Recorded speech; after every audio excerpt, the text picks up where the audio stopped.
you talked about God manifesting particularly.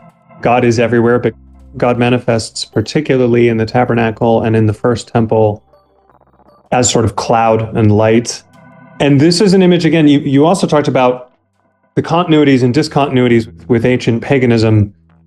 This was also something that ancient pagans understood, but understood in a distorted way.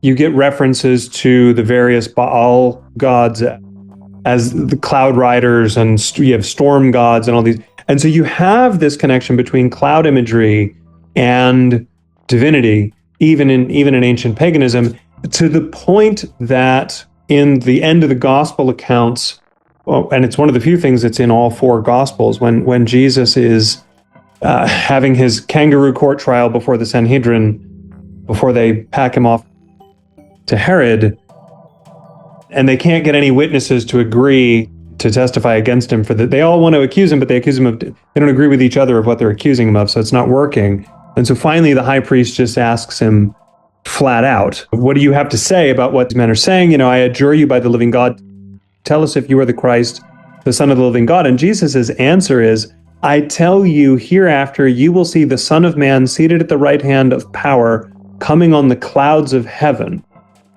And every single member of the Sanhedrin instantly interprets that as blasphemy.